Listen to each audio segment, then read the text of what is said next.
Welcome to Truth Sentinel, watching over the truth in the news. My name's Scott, and I'm the host of Truth Sentinel. I'll be bringing in Seth in a moment, who many of you are familiar with. Just thought I'd start with a bit of a preamble, just to tell you about our show. It's Truth Sentinel. We discuss the news. My cat's already interrupted. Never mind. So today we're probably going to talk about world news, which of course is going to be dominated by what's happening in Ukraine, but you're welcome to talk about other stuff, censorship, the Canadian trucker convoys. That's all happened while we've been away. Sorry that there's been a delay since the last show. Cat, stop meowing, please. You've put me off my train of thought, Cat. Sorry there's been a delay. I'll put you outside in a minute, Cat. Because we got another strike. So we've now got 2 strikes on our channel. And one more and the whole channel gets deleted. So we might not talk about the jibby jabs so much today, because that tends to be medical misinformation, of course, we've been spreading.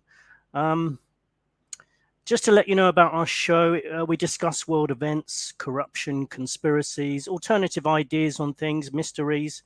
This is a call-in show, so we're more interested to hear about what you think. This show started off basically because I'm a bit of a world traveler, been to more than 55 countries. I'm going to let the cat out in a second because it's obviously not going to stop. Yeah, obviously my hobby's kind of been put to a halt because of COVID.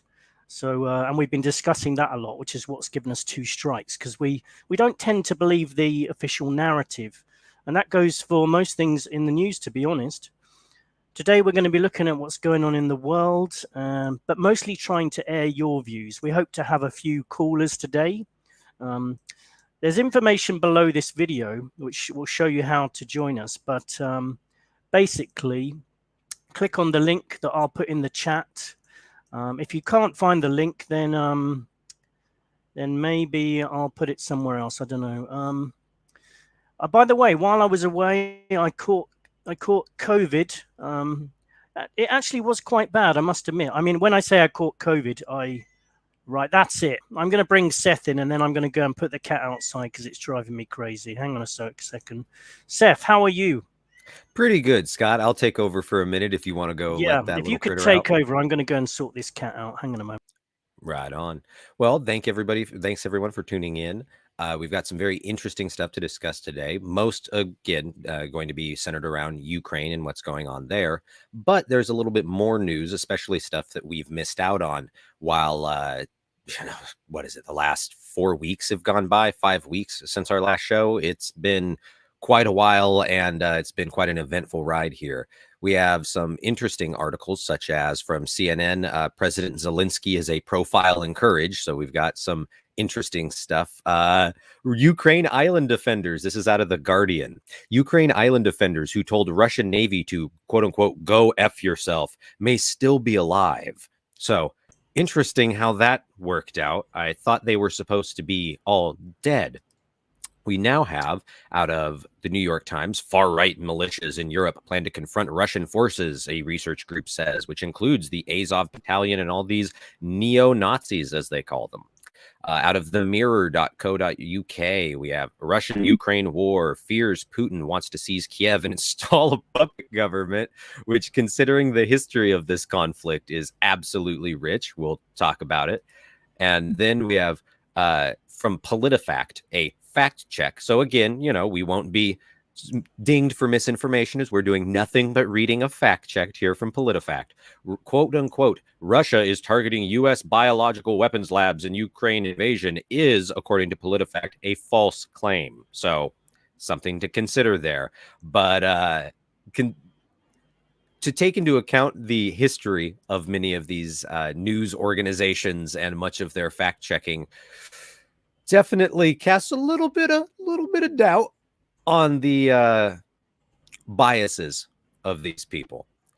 How what in particular do you have for us today, Scott? We have a little bit extra to talk about, but I figured you might have some articles there.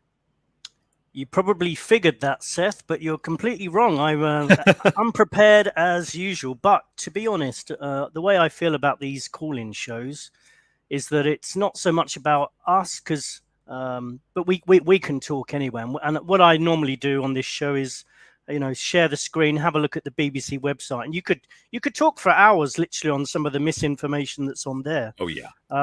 So yeah, I'm not too bothered. Plus, we've got the comments in the chat room. But I just wanted to say hello to Rod. He's just written in the chat. Hey, Scott, this is Rod. Met you back around 7 years ago in Patong. I was staying at Max's and Johan's. I remember him well. And welcome, Rod. Welcome to the show. And please feel like call in if you want. This show is a call-in show. I'm going to share the link later. So we're probably going to have a few people from Ukraine calling in. We might have some Canadians talking about the trucker convoy. Who knows? I mean, a lot's happened since we've been away, so I don't think we're going to have any problems finding things to talk about. But no, I've obviously been keeping in contact with the news, but I haven't got specific articles. I just feel like sometimes we should just let's see who calls in. I'm hoping we're going to have a few more today, but I don't. One thing I've realized about this whole Ukrainian situation, I don't know if you feel the same, Seth, is that there's so many opinions. If you look at if you just ask people in general, everyone's got an opinion. You look on all the media, every single outlet's got analysis and opinions. There's a typical mainstream analysis, which is just Putin's the bad guy, and the West, everyone in the West are good, and Ukraine's in the middle. Of course, we don't tend to believe that kind of mainstream narrative. I do. My personal opinion is, for what it's worth, is that Putin is a bad guy, but he's been kind of assuming that any of what we can read in the media is true. Then he's kind of been pushed into a corner. You could just see that. You could see people like Biden and Boris Johnson, that they were gagging for this war. They did nothing to stop it. Yeah. And in fact, they created it, if anything. That's assuming you can believe anything in the media. I mean, there's another narrative where I think they're all organizing it together. Putin, Biden, Boris Johnson, other European leaders, other world leaders are being dictated to by people like Klaus Schwab from the World Economic Forum. And they probably meet. I'm even open to the idea that Putin, Biden, they all meet and go, so you're going to say to me that you better not do this, and I'm going to say to you, well, if you do this, and it's just all orchestrated. And Ukraine are stuck in the middle. On a personal note, I did used to live there, and I've got a lot of friends, some of whom may be calling in. So I'm totally down with the idea that I kind of hope they can defend themselves, because it must be a terrifying situation for people who are actually caught up in this. People can analyze and say, oh, it's this and it's that. But if you're there, it doesn't really matter. You're in danger, So what do you think, Seth? No, I think your analysis is perfect on that one. That's because I don't know exactly what's going on. You don't know exactly what's going on. And the narrative policing seems to be very telling here. And it reminds me a lot of pre-Iraq war, or honestly, even pre-Syria, again, where the United States was doing this exact same sort of warmongering against a foreign power in order to justify the invasion and eventual destruction of this foreign power. And almost every single case that we've seen historically, the United States government uses the media, the British government uses the media to create bellicosity, or a justification. You know what I mean? A particular rationale and a moral high ground for their invasion and why they must destroy the foreign power and everything. Russia, I mean, as you brought up, the danger posed to the average person in Ukraine there needs to be extended, when people are thinking about this, to people that have been living in the Donbass this entire time, of people in either the official region of the Republic of Luhansk or Donetsk, either of those, or the regions that aren't technically a part of them yet, but are still being claimed by them and all this sort of stuff. These people have been suffering for the last 8 years, right? Solid This isn't just something that's far off to them and whatnot. This has been their lives every single day for the last 8 years. And so the West, I understand exactly what you said before of if you can believe the narratives on any level, it does very much so seem as though Russia has somewhat goaded into this. I mean, obviously, that doesn't make them the good guys by any means. But when the Minsk agreements have stated clearly that the West or the Ukrainian, the Kiev governments, what I would call the American regime, the puppet regime that was installed with the Maidan riots in 2013. I understand it's a different president now than it was then. You know, several administrations have passed. But the fact of the matter is the United States does have their fingers very deep in the Kiev government. That is incontrovertible fact, inarguable. But to have all of this narrative that has been built where Russia are the quote unquote good guys does definitely seem like counter propaganda. However, to act as though the West is not actively supporting groups of people that would not be condemned here, were they to be marching in the streets, people that would be considered the quote unquote neo-Nazis, such as the Azov battalion. Again, it seems as though Russia uses that as propaganda big time in order to justify their invasion because, you know, there's Nazis in the streets and we must save the Russian speaking peoples of the land. That, of course, is their very, very ridiculous nationalist sort of propaganda.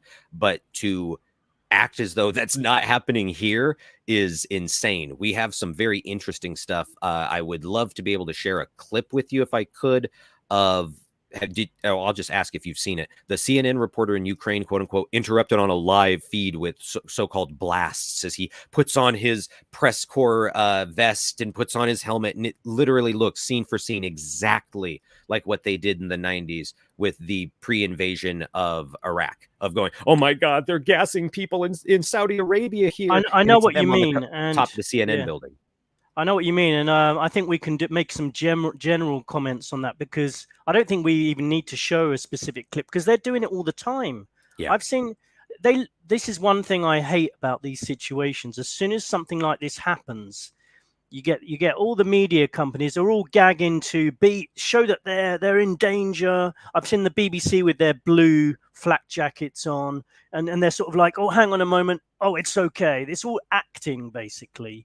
Well, I mean, sometimes, okay, to say it's all acting is probably not accurate. There's probably some situations as a reporter where you may get in trouble, but it just seems to me that they love the whole pantomime of it, and they want people to think that their reporters are putting themselves in danger and to add that tension, you know, the same as they've done in the pandemic, you know, try and just keep the fear ratcheted up, you know. Yeah, it gets views, gets people to watch their stuff, which means their advertisers are now getting views for their products and all this stuff. I mean, we literally saw it with CNN where they actually go from bombs over Kiev to Applebee's ads. Ads. That I know, I've seen that. Literally profiteering off of the deaths of people and war and invasion to shill you some Applebee's, guys. Come on, for those barbecue wings. It's just absolutely tasteless. That's it. Absolutely tasteless.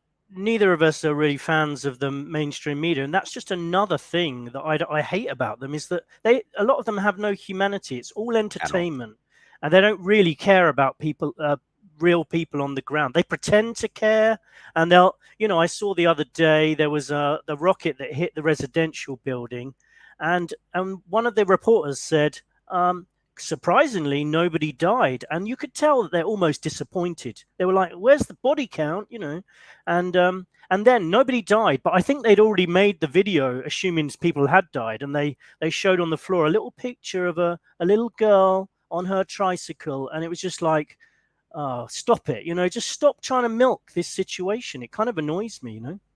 Well, it's very obvious that, I mean, most of our audience will know what I mean when I bring up the wag the dog angle. If anyone's seen the movie Wag the Dog, right now, Sean Penn, of all people, is interestingly enough in the Ukraine filming a documentary about the Russian invasion and all this, which that alone is suspect beyond anything here when it comes to the stuff going on in Kiev as far as the capital, because from what I've seen, the only major attacks that are happening on media was by Zelensky's own regime, attacking the counter media and all this stuff as Russian agents. And now, because I mean, most of the heads of every single media organization that is at all critical of his regime and the political opposition party that was the number 2 party in the last election there have all been jailed and fucking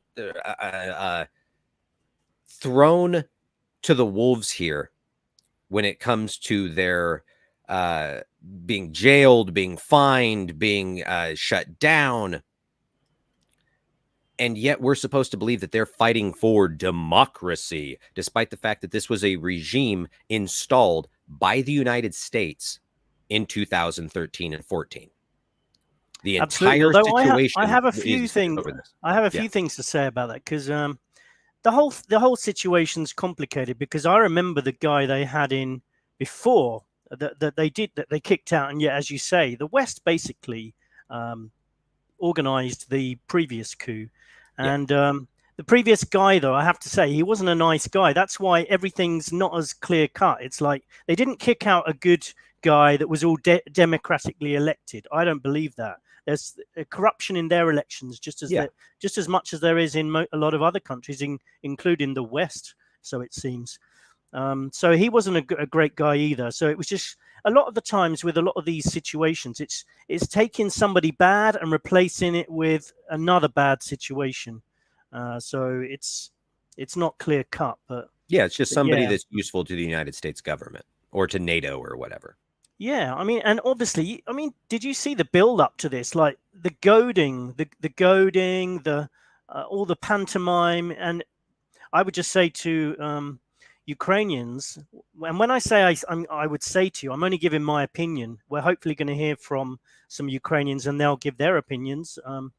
But I would say don't trust Europe. They're not going to be your saviors, and don't trust the USA. These people actually have helped create this situation, and it's a pretty bad one. I mean, I can definitely see clear steps to nuclear war here. It's we've probably never come closer in my lifetime, I don't think, to definitely a nuclear war is on the table here, and certainly a world war.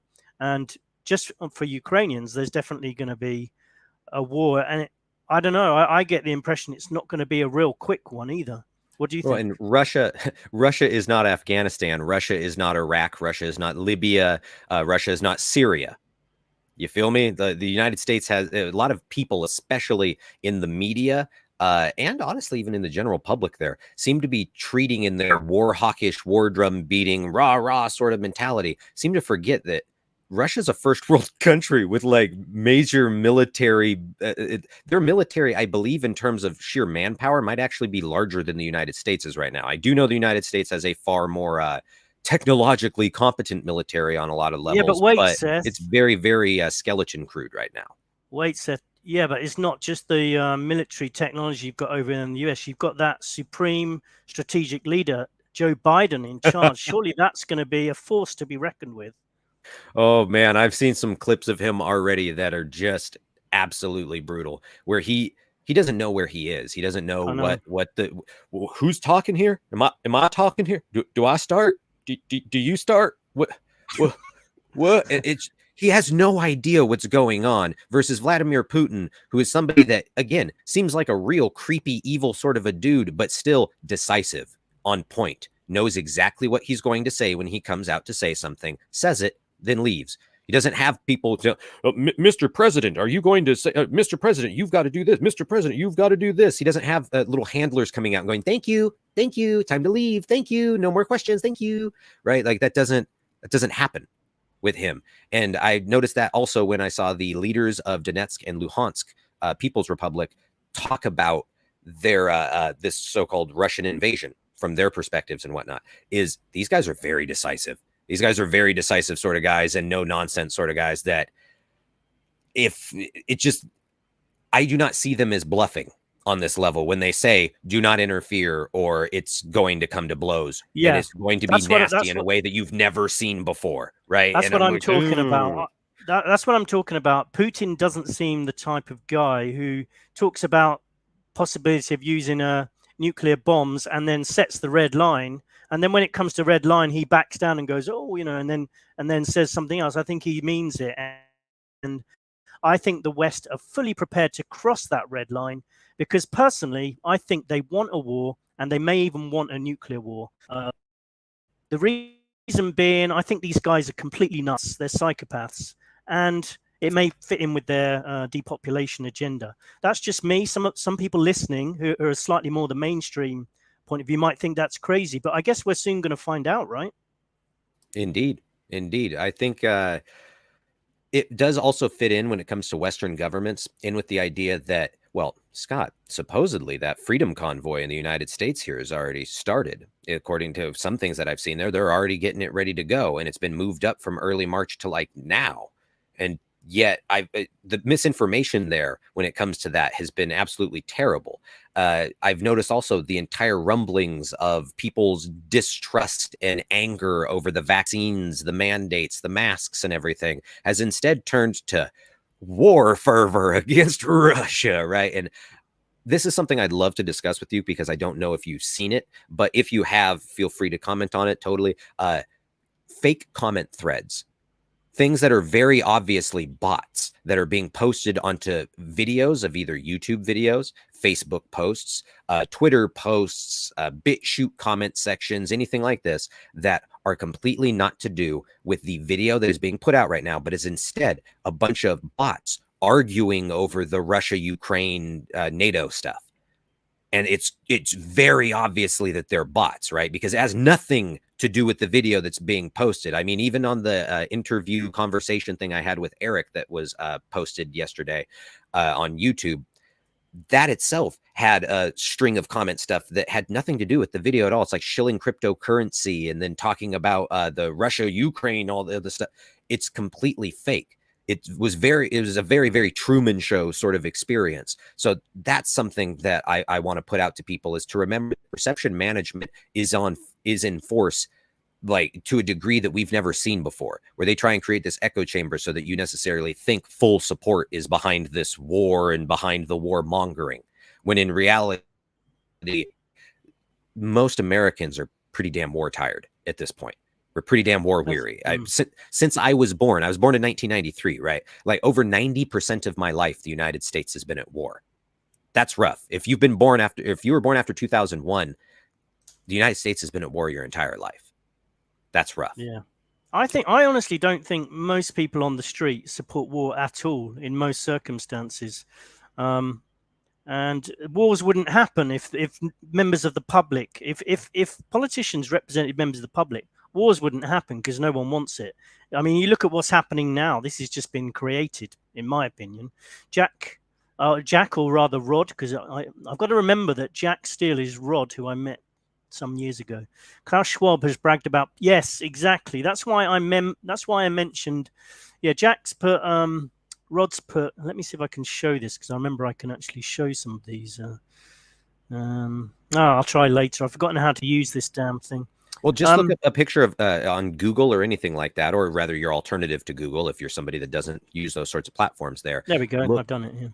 Exactly. Look at the pictures of Klaus Schwab, Vladimir Putin, Klaus Schwab, Xi Jinping, Klaus Schwab, Justin Trudeau, Klaus Schwab, Joe Biden, Klaus Schwab, Donald Trump, Klaus Schwab, Boris Johnson, Klaus Schwab, any of these guys. He has them all wrapped around his finger, because as the monetary head of the United Nations, that means he's the cock of the walk, if you will, for these guys. There's a reason he walks around looking like he's a freaking what is it, Dr. Evil or James Bond bad guy. Oh, he so looks like Dr. Evil.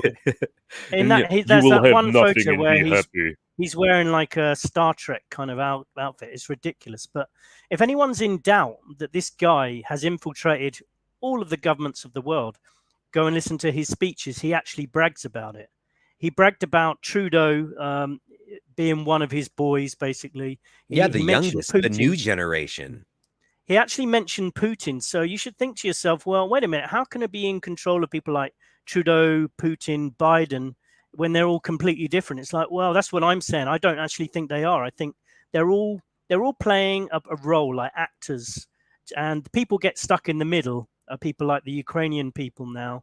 It's a bit of a complex situation over there. One thing I learned is that people in the East Ukraine are very different to people in West Ukraine. Oh, big time, big time. Yeah, I mean, you've got. I'm not going to say that everyone in East Ukraine is pro-Russian, because they probably aren't. So they're No, probably but the not majority all of the population speaks Russian, which alone is already a huge increase in terms of loyalties and whatnot, nationalistic.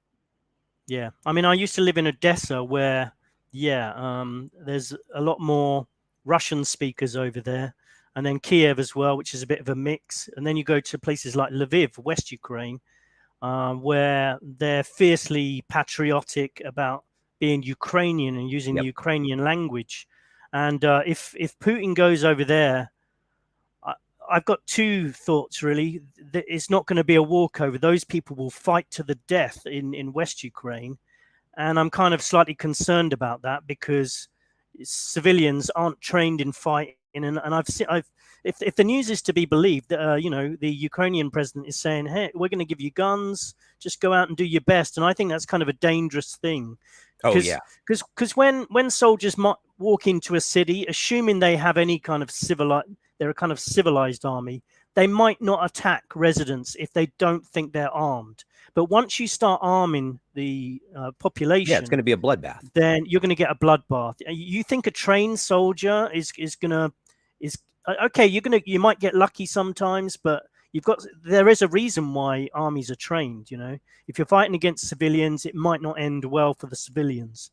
Well, But I think I can that might understand be why the they whole want to purpose of fight. it. Think of that though from the West perspective. If you want to draw it out and make Putin or the Russia look entirely vicious and bestial and barbaric, then of course you're going to get them to quote unquote kill civilians that you've then armed en masse and shown to be. Again, this is all getting people to violate the quote unquote rules of war in order to try and use it as a propaganda spike on the stage. But the thing is, the Ukrainian people are the ones that are being used as the meat shields in the middle of all this sort of stuff, regardless of whether or not you want to be on the pro-Russia, pro-West, or not at all a part of any of this stuff.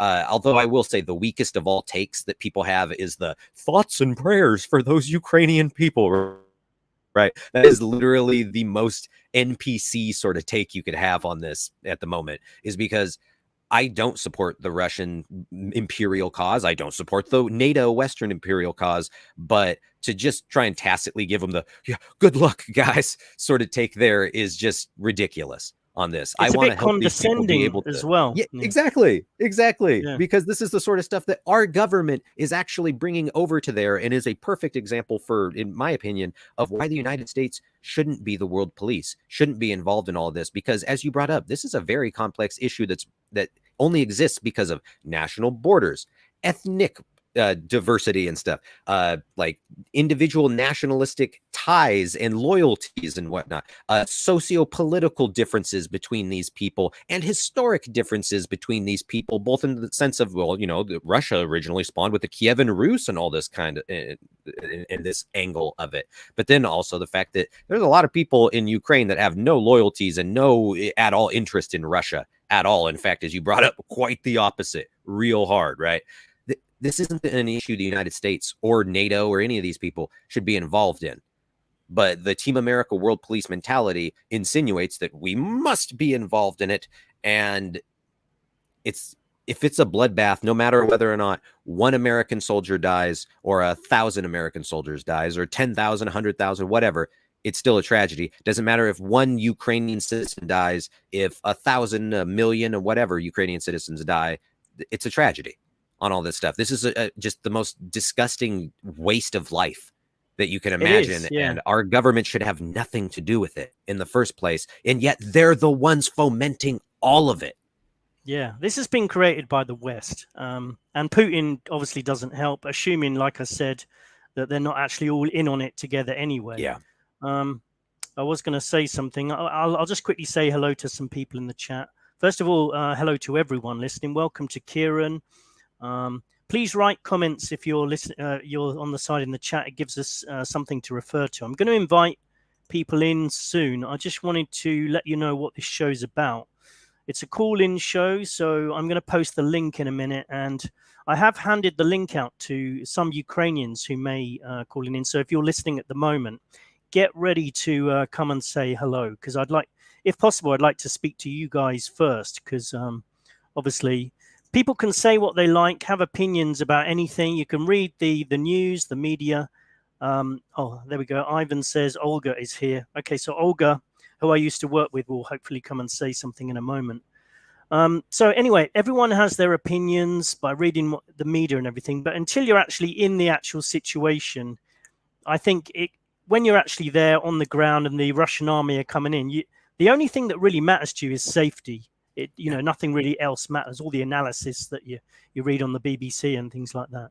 So let me just remind people how this works. So I might have given some of you the link already, but if not, I'm going to post it in the chat soon. If possible, use a headset. If not, if you've got a good laptop mic, that's fine.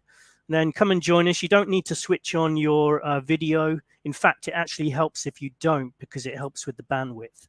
Because my internet actually might crash at some point. If it does, Seth will take over until I get back, hopefully. Yeah, I got you. So that's the way it works. We have shows usually once a month. We have got a couple of YouTube strikes because we've been talking about the pandemic, and neither Seth or I believes in the narrative. We basically, the whole reason for this show is we don't believe in the narrative, full stop. And I look at everything on the news, and sure, there are some facts in there that are true. Like there is something going on in Ukraine. I mean, I sometimes hear people say, "Oh, I don't even believe there's anything going on in Ukraine." Well, there is. I've got friends there, so there's definitely something going on, and we can actually listen to them in a moment. So Olga's actually in the waiting room at the moment. I'll bring her in at the moment. I'll bring you in a moment, Olga. You're welcome to switch off your video if you would like to, because it saves with internet bandwidth. And we'll listen to Olga in a second. I'll just tell you a little bit about Olga. So Olga's from the west of Ukraine, so she can give you some of the perspective from there. All I've heard in the mainstream media is that I was actually quite surprised, because I thought, if anything was going to happen, Putin was going to go into the east, like he said. But then there was actually explosions not far from Lviv, and maybe Olga can tell us something about that in a moment. Should we say hello to Olga and see what's been going on in Lviv? Yeah, let's do it. Okay. You're welcome to switch off your video, Olga, but if you want to leave it on, that's fine. Let me just add you there. Can you hear me well? Oh, yeah, I can hear you fine. Okay. You can leave your video on if you want, that's fine. Yeah. Thank you for inviting, guys.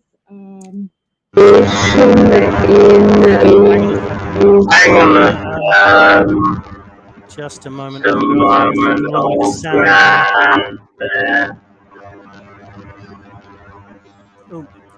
hang on a moment. Let me take you back out of the room, Olga. Hopefully you can still hear me. Wow, that sounded like just hardcore for a moment. Whew. Yeah, Olga, if you can turn off if you've got a headset, it'd be better, because I think it was picking up the sound from your computer.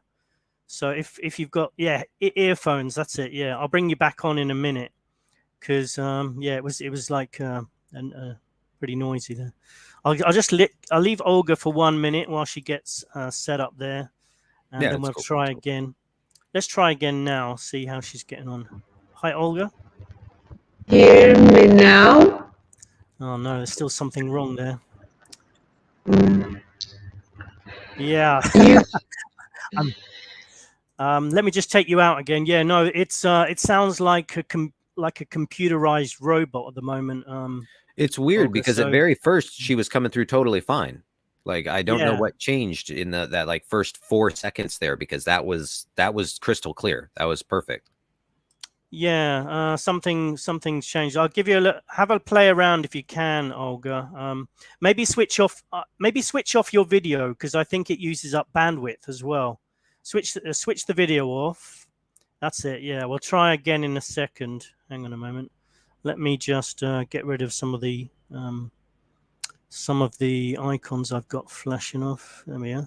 Okay, let's try and add Olga again without the video. That might actually be it, Hi, Olga. Hello? No. It's I think it is let me just take you out again. Olga, I think it's if you've got a headset there, I think it's the microphone. Looks like it's a microphone issue. So try to find a microphone or a headset like I've got here. That'll probably sort it out. I'll give you a few minutes, Olga, because it'd be lovely to talk to you. Well, as we got a comment here, UT 18729 there asks cyber attack. I'm like, I don't think so. Maybe, I guess, but I doubt it. You can never rule anything out. Yeah, I'm pretty sure though it's just basic computer issue stuff, because we've dealt with things like this before of just trying to get set up, because it's very finicky. It's very finicky. Although on that subject, I'm sure the same with the trucker convoy. They were really trying to bring down all the live streamers there because they don't want to. When they said, they were in the Canadian convoy, there was those people that got trampled on by the horses. Yeah. And the mainstream media said, "Oh, that's fake news." It's like, no, I saw that on the live stream. That actually happened. So that they don't like the live streamers these days because it tends to help the truth get out. So, okay, well, I hope we can get this working here. Even if we have to go by text or something like that, as lame as that is, that's still an option, because, I mean, we're getting information out there. I know Olga's pretty tech savvy, so she might have a backup computer there or something. So I think she's joined us again. Let's see if we can get her back on. Olga. Okay, guys. Yeah. Yes. Oh, there we go. Look at that. Crystal clear. Okay. Yes. Wonderful. I knew I could trust in you. I remember visiting you. You had all these banks of computers, so I knew that we better sort something out. How are you, Olga? Well, I'm doing good. Thank you. Thanks for inviting, guys. It's a pleasure. Yes, and we wanted to, because we were just talking about how we hear so much in the news, but when you're actually there, and these situations are happening around you, it's a whole different matter. So how's it been for you? Well, hang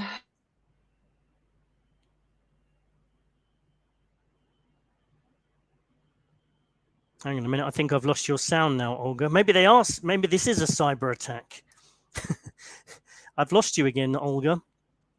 The sound just disappeared. That's a heck of a time to cut out. That sucks. Yeah. Okay. You're back again now.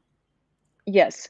So what I said is just like it feels war, and the war is in the air, even here in Lviv, where no one is actually like fighting. I mean, we have no attacks, no fire attacks, no guns, no Russian invaders, like obvious ones. But we have those, and it is actually something that it is proven by the Ukrainian intelligence. We have those so-called like sleeping troops, and they are moving all over the place, and they are leaving those different marks painted with like luminous paint. Oh yeah, I saw those marks on the road. Yeah, absolutely. So those marks are very frequent here, and people spot them, and people get rid of them. So that's like one side, like the military side of life in Lviv. But the other side is that like Lviv hosts a lot of people that came from the eastern part, the northern part, and the south part. And there are different kinds of people here, those who want to stay in Lviv as in some sort of shelter and just like wait until everything is finished. Some of them just came here in order to cross the border to Hungary or to Poland. So, and obviously there are a lot of people who are ready to not just stay here, but also fight. And it's actually and Scott, yes, you are right. People are very patriotic here. And you know that if something happens here in Lviv, we will probably, resist until the very last soldier. So here everyone is absolutely ready to take weapons and start if something starts.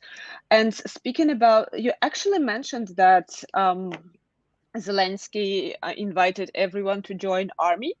And yes, he did, but a very close friend of mine, she's working in this place where they registered soldiers, like from the peace, like the not the military forces soldiers, but those who want to join army from communities.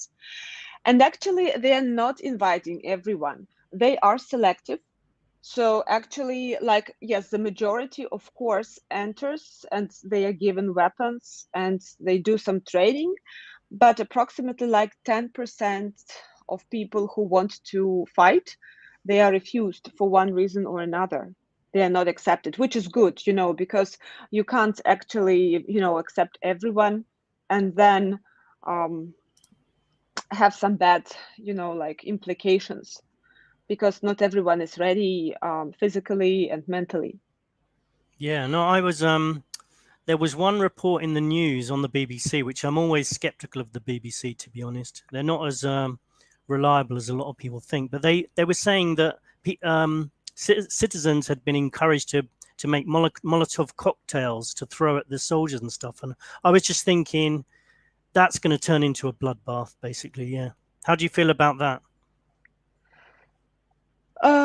We prepare those cocktails. I mean, like there are, but it's just like the defense, Yeah. and you are right. Even children now are under, like, children are killed. People traveling to hospitals in ambulances are killed by Russian soldiers. People who are even like living in those residential blocks, elderly, children, parents, families, they are also killed. So Molotov cocktail, yes, probably not the most, like civilized way to fight, but we have no choice. Yeah, I kind of And understand that. Yeah. if this can help us to resist the enemy, we will do it. Although Lviv itself may not have been attacked, I did see that there, assuming this is true, that the that airport not so far away, Ivano-Frankov, I can't actually pronounce it properly. Sorry, the Ivano-Frankov airport was that bombed? Yes, we had quite a few attacks around Lviv. And in my hometown, Rivne, the airport was also attacked on the second day of war. But, the air forces of Ukraine are really doing great job. We have those air raid alerts like every 5 hours, and all the people from the residential blocks and the cities are asked to go to shelters. It actually means that in Belarus and probably Russia, some, like aircrafts are taking off. And so that's why we have those alerts. But whenever we hear that, we are always ready just to stand up and just go and hide our kids and hide our families. So yeah, so the airports are attacked. We do have losses, but Russian military has lost like more people, like many more people, which is of course sad, but in the present reality, this is something that is inevitably done by Ukraine because we are protecting our land, and we will not let anyone, just like come and invade us. Yeah, and I was trying to explain, as you heard, the difference between somewhere like Lviv and Odessa, with Odessa having more Russian speakers and maybe Kiev having more Russian speakers. Could you explain a little bit how Lviv is quite different? It's more, it's fiercely Ukrainian. Everybody speaks Ukrainian. You don't particularly like. Some people don't actually particularly like Russian even being spoken in places like Lviv. Can you tell us? People who are listening may not really understand the differences between some of the cities. Yes, actually, that's true that a lot of people in Ukraine speak Russian. And speaking about myself personally, I'm also bilingual, so I can speak Russian as well as Ukrainian. And with my Russian friends, I speak Russian. And with the Ukrainian friends, I speak Ukrainian. But it doesn't mean it often does not actually. It is not related to their like national identification. That's what I mean. You know, so people who speak Russian are also patriots in most cases, and especially in the recent like years after the Revolution of Dignity, like Ukraine has become much more united. And you know, Lviv is a very open city, open to the world. So yes, there are some people who treat Ukrainian traditions and take Ukrainian traditions really seriously, and they love all the Ukrainian culture and like they follow everything. Like in Kiev, it's more like, you know, international and like very like globalistic. So here we are conservative. Kiev is a bit more like global and, you know, like, so that's the only difference. But in terms of um general opinion and like being like, so if you speak about the feeling of patriotism, people who speak Russian, they are patriots as well. But on the other hand, you know, after those events that happened in Ukraine and that are still happening in Ukraine, I've started to think about actually my attitude to language, like quite seriously. So for me, it's quite easy to switch to Ukrainian and speak Ukrainian all the time and control that, and I will not lose in like I won't, and I will be efficient and effective speaking that language. So I will definitely refuse using Russian reduce using Russian language in the future, and this is my decision. Yeah, no, I I could think this. understand that. I was going to ask So you, Olga, what about you mentioned Russian friends? How has this affected relationships? Because yeah, there's people like in Odessa. There's some people who not only speak Russian but have more of a Russian lean. You know, have you had? Is there any animosity between the Russians that are living amongst Ukrainians, or the Russian speakers, and the more nationalistic Ukrainian speakers? How's it on the ground? You know, with relationships between people. you know, in my community and in my city and in the businesses we are cooperating all over Ukraine, we have not had any like harsh conflict on the political background. Like, you know, we've never had this like open conflict. Um, like, no one had this like strong, no one had this strong opinion regarding like pro-Ukrainian or anti-Russian movements. Like everyone is very neutral. And again, like we are more pro-Ukrainian here, and even Odessa, even Kherson, you know, which is in the south, they are also like very patriotic. And even though like 95% of people speak Russian there, and it was conquered like in the first day. Oh well, it was not conquered, like it was under the invasion in the first day. So it's nothing to do with the Ukrainians. It has to do with Russia and Russian aggression against Ukraine. So they are not protecting anyone here. They are not securing Russian-speaking people. Believe me, they are just playing their dirty game. And thank you, Olga. That was pretty useful, I think, to people who don't know much about the region. Seth, did you have any question for Olga?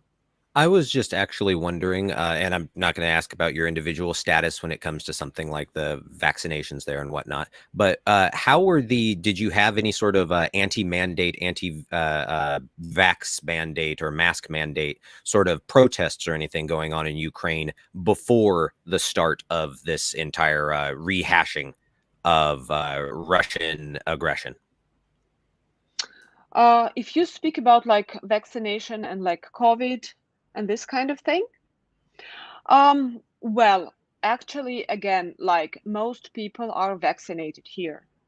like, and in Lviv, like, we probably had just some movements like against vaccination, but they were not big. They were quite local, and like, speaking about my friends and myself, like, again, like 95% of all people I know and I like mix with, they are vaccinated. So there are no like strong movements against vaccination. We do believe in this. That is why. So that's the major mood. That's the major trend here. Okay, interesting. And let's see, what else do we have here? As far as the Minsk agreements and all this, I was curious as to your perspective. The first interview I'd done with Scott was about 8 years ago, talking about everything in 2014 that was going on at the time. And it seems that since the Minsk agreements, there has been absolutely no real coming together of common ground between Russia and Ukraine, or the West, or anything when it comes to abiding by these agreements. Because again, as we've seen, there's been no elections on the part of the republics to have any sort of free and open elections here. And there's been no like serious part, from what I've seen internationally, of attempting to step back on the part of NATO and to not antagonize the situation, which has, I was just very curious as to your perspective on this. Well, the eastern part of Ukraine was stagnating for the last 8 years. And, we did not have any choice actually to improve the situation there in terms of, so Ukraine couldn't really get to the territories and like help people to rebuild their economic, which was like ruined by war. Those territories were like constantly controlled by the Russian occupants again, and or like the people who were sort of pro-Russian and like created those Donetsk Republic and Lugansk Republic. So speaking about NATO and everything, we are not a part of NATO yet. And here the general movement is that like we ask just to shelter our sky at the moment. Yeah. So that's all we are asking for. Minsk agreements were, of course, actually breached, and now the situation is out of control. The reaction of NATO is, well, I don't know, like we, of course, we hope for support, but and like we do everything in order to get the support from NATO and from Europe. And we understand that this is a part of geopolitical game. Yeah. And unfortunately, Ukraine is in the center.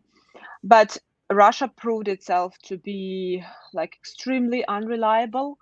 And I'm not sure that like now on the political arena, everyone would ever dare to sign any agreements with them, because they are not trustworthy at all. All right. Scott, I saw you just logged off for a moment there. Are you all right as far as bandwidth? I had some cat problems there. The cat wanted to come back in again. Sorry, Olga, got interrupted by my cat there. Thank you very much, Olga. It's been really, really great, and I wanted to thank you so much for joining us, because indeed, thank you. This was really illuminating.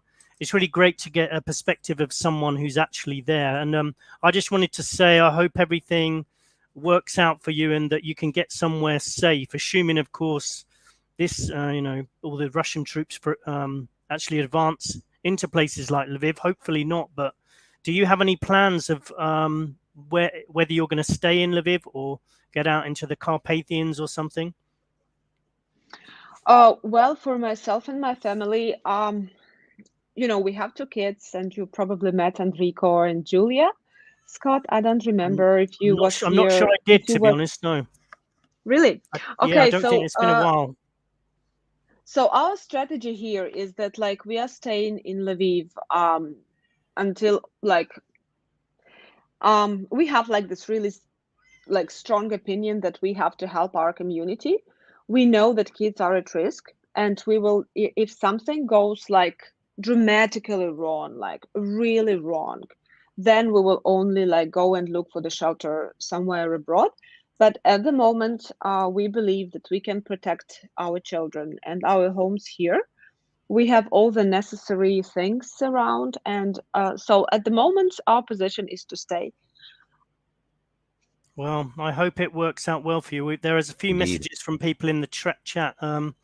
UT18729 says, thank you, Olga. Prayers to you. Kieran says, best wishes to Olga and all Ukrainians. And Slava Ukraina is what I would say. Herojem Slava. Yeah. Thank you. Thank you very much. Maybe if it's still safe to do so, you could join us in the next show. But thank you so much for joining us, Olga. Indeed. God bless. Mhm. Thank you. Did you have any final comment to make before we move on to the next caller? No, actually, I was just like, again, like I appreciate that you invited me. I hope that all the that's like I was clear enough to express the situation that is going on here. So yeah, let us just believe for the best, and Slava Ukraini. Slava Ukraini. And thank you again, Olga. Yeah, very clear. I think you've really helped some people out there understand a bit more. Thank you, Olga. And next, I think we have Andre coming on. So I posted.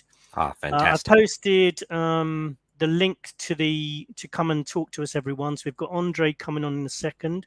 Let me just read out some of the comments.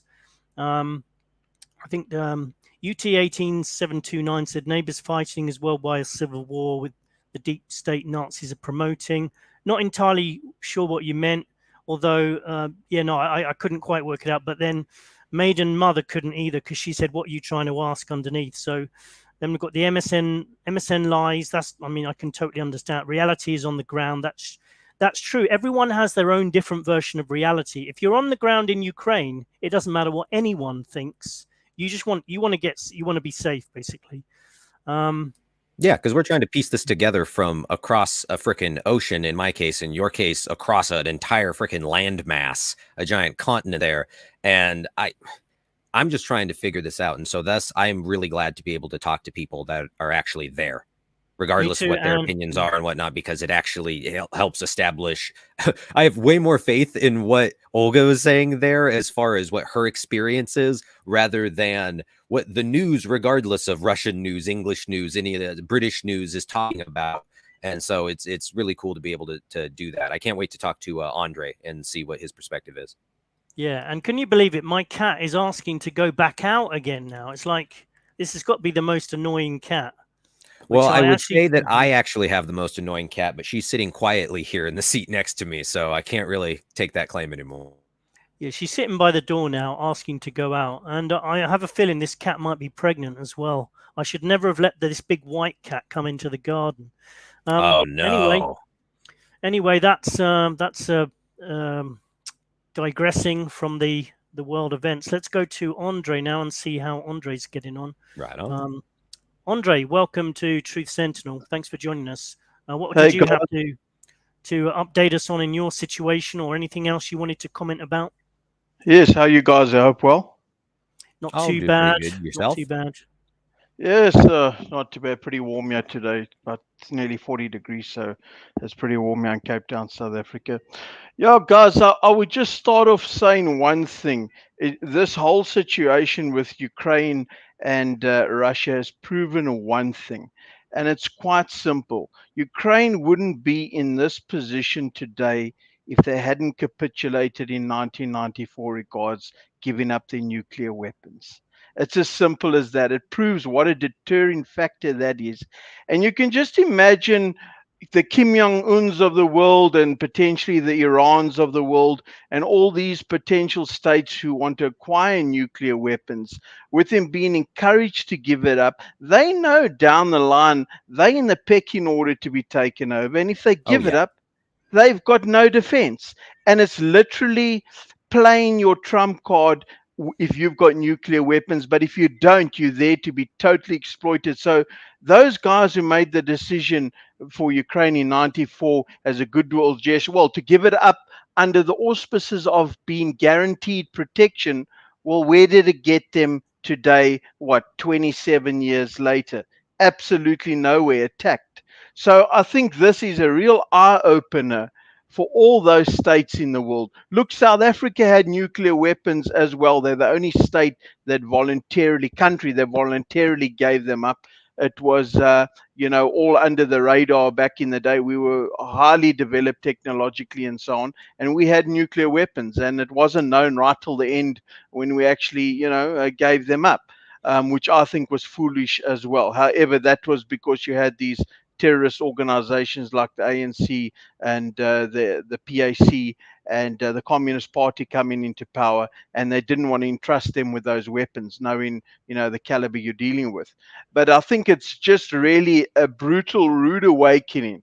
And it proves the deterring factor of having nuclear weapons, because there's no way that Vladimir Putin would have attacked Ukraine over the last week if they had nuclear weapons as a serious deterring factor for him.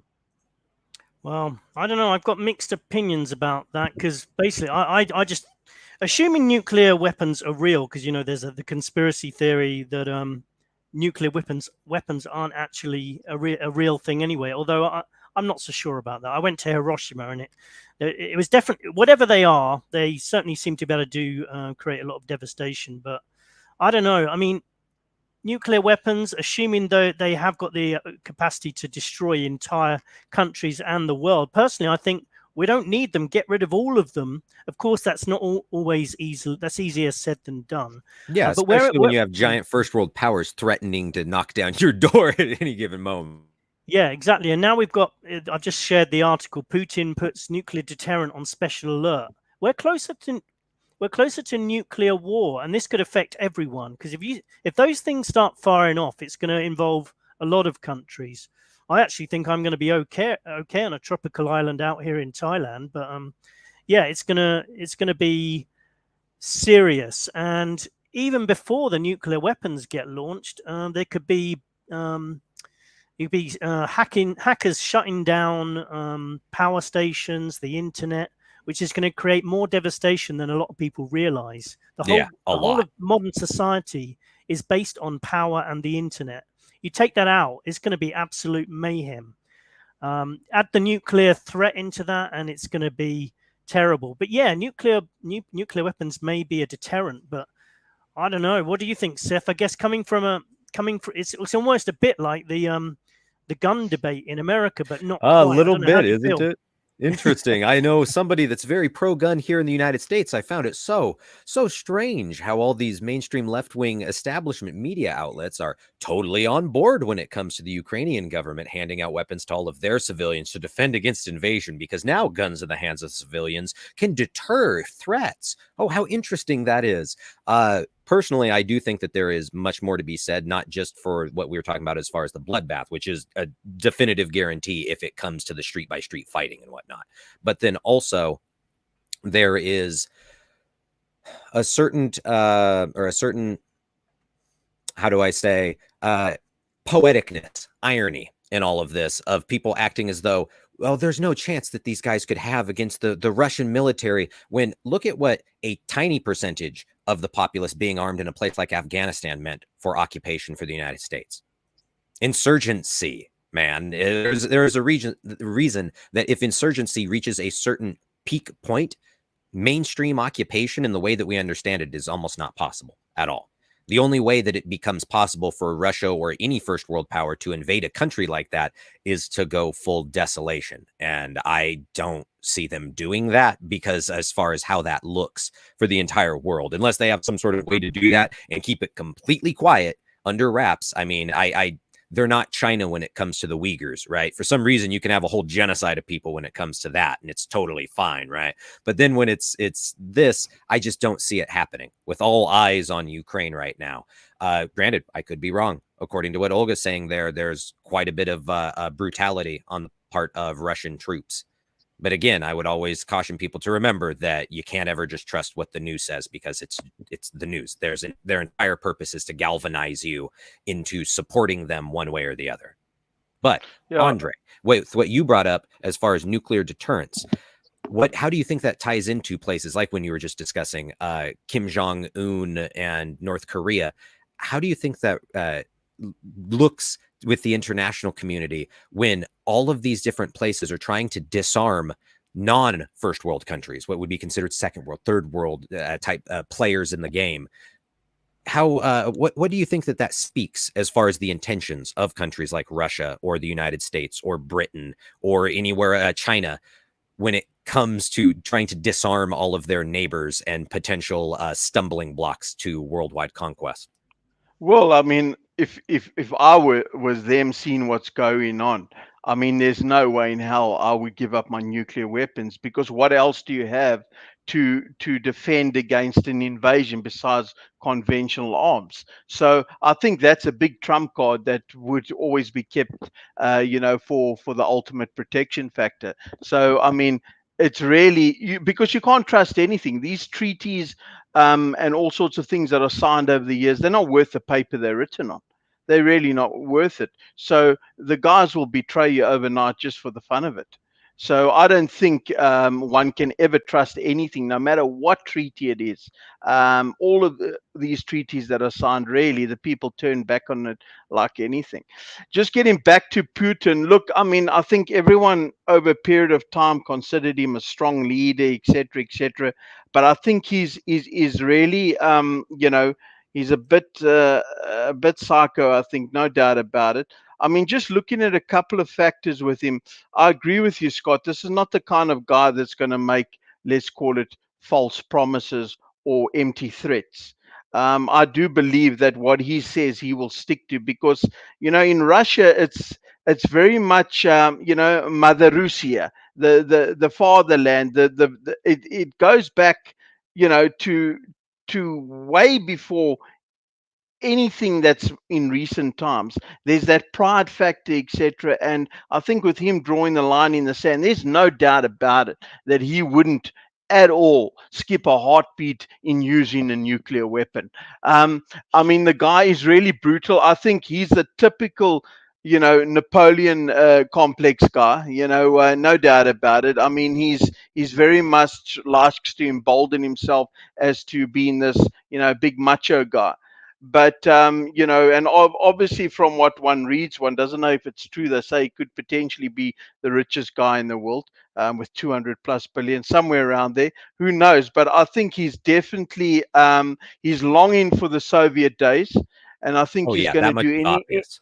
he's going to do anything to try and extend the borders of Russia.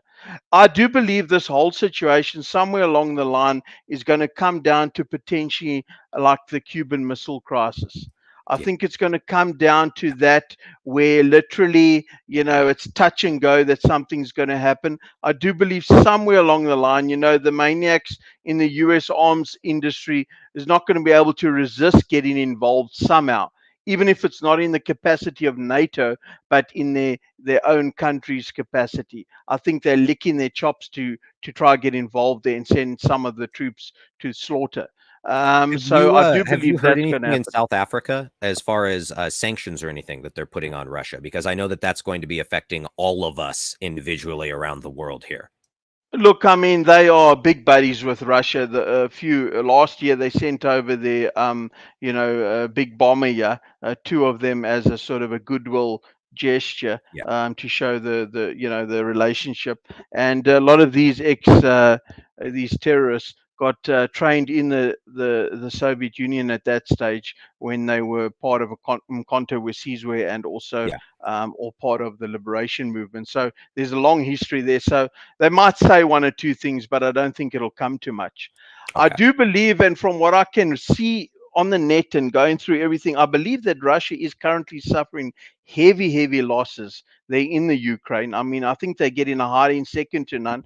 It doesn't seem like those guys the troops really even know what the hell's going on and why they're there, and they're not really committed to being there.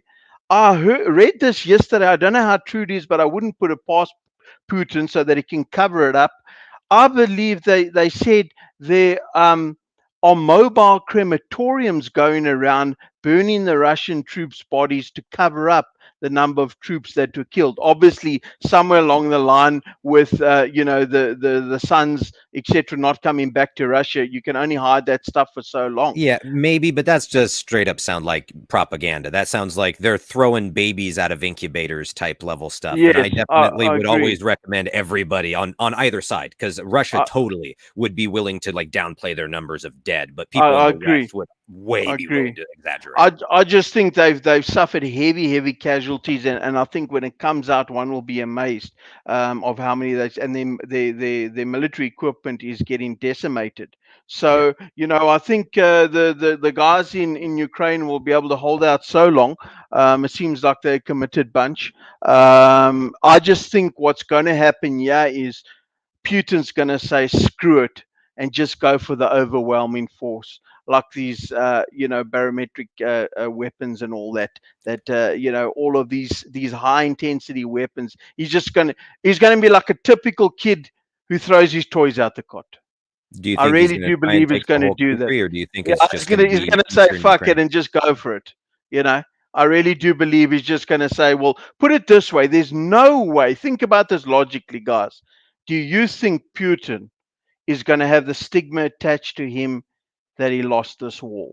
There's no way, because really he's on show to the world at the moment, and he's not going to be able to live with the humiliation of that. And I don't believe he will withdraw on loving terms. I really do believe he's going to go the full hog.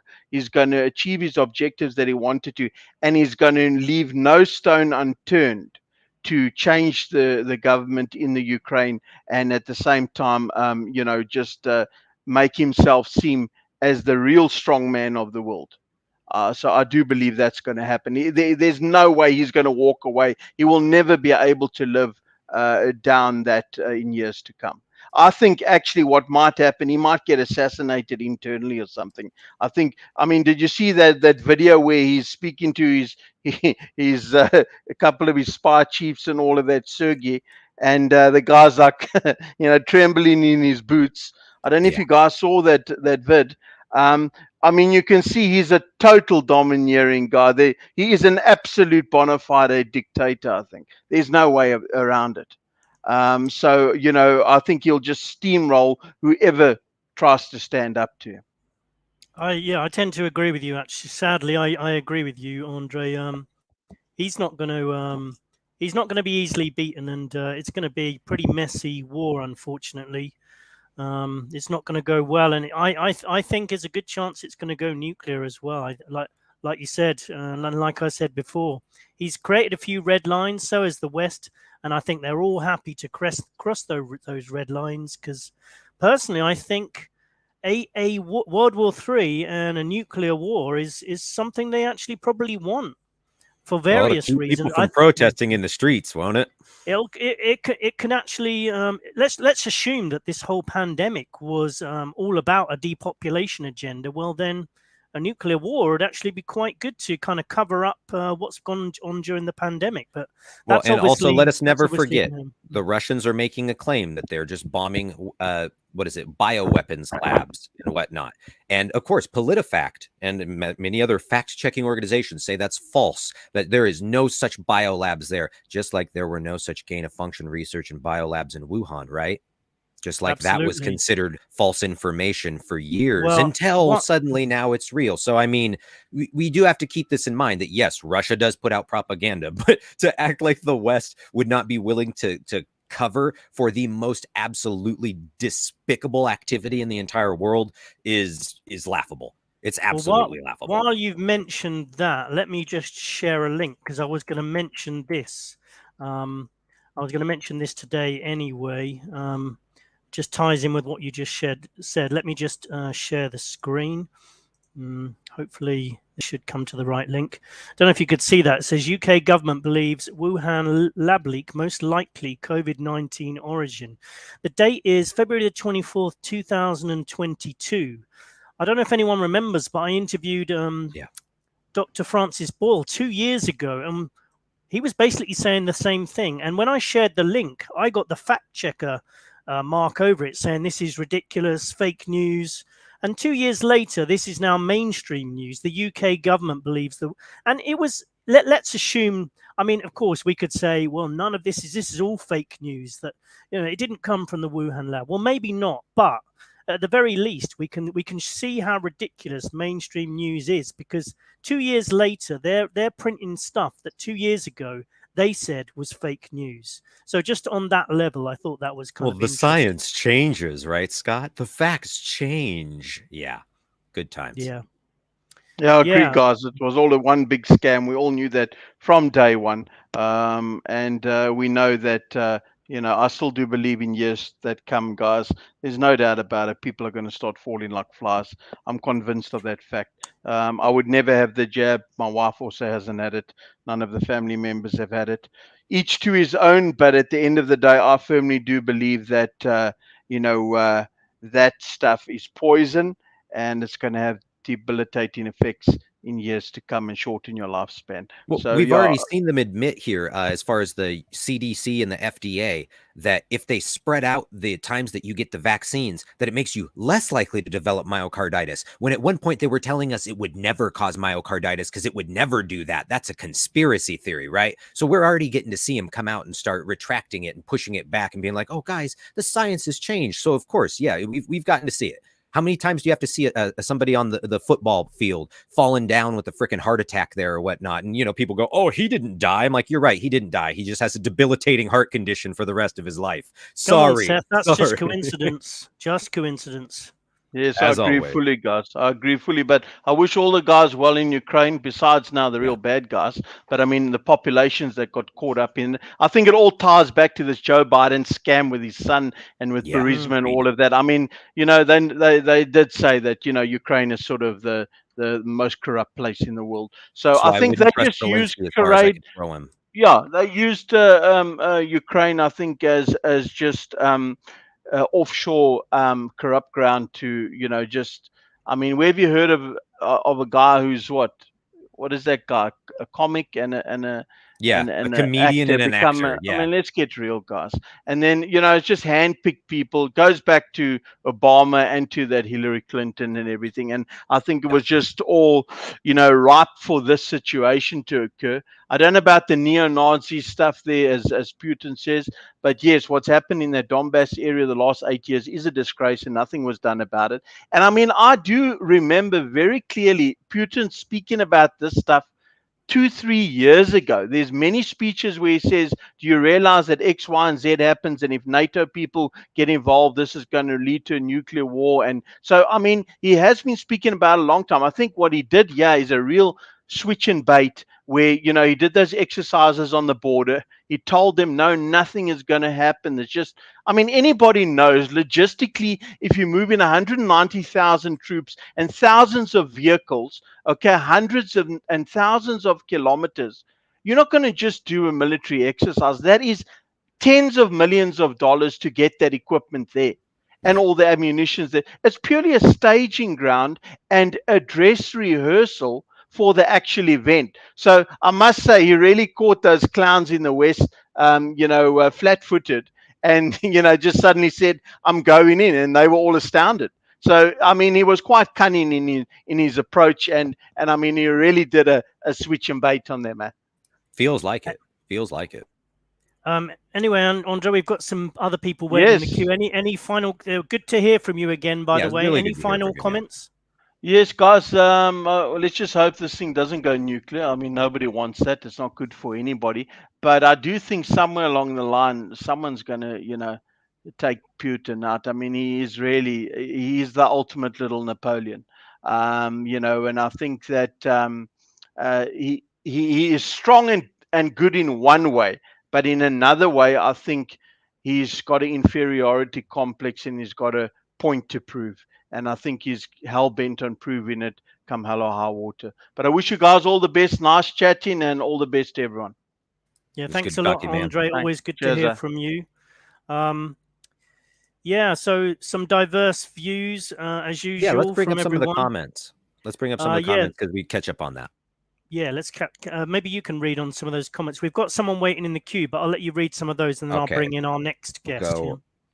What is it? We have Mother Maiden Crone. If the COVID operation doesn't prove that they're all working with it together, I don't know what to say. They're working on a controlled collapse. We have out Shaya, I believe is how you say that, or Shay.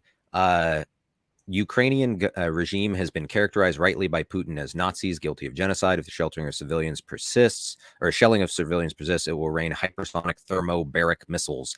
I've heard some pretty horrific stuff when it comes to the Kiev government shelling civilians and just shelling just everybody and infrastructure and whatnot in the Donbass region for years now. At this point, this isn't something new, but I never know exactly what the hell is true or not, because again, it's the propaganda war. Let's see. We have the war, quote unquote, the war is over for you. The People's Militia of the DPR showed a video with soldiers of the armed forces of Ukraine laying down their weapons. Moscow provides Lebanon with satellite images of Beirut port explosion. Somebody here, Bob Westfall, Moonlight Poet, has long live Putin.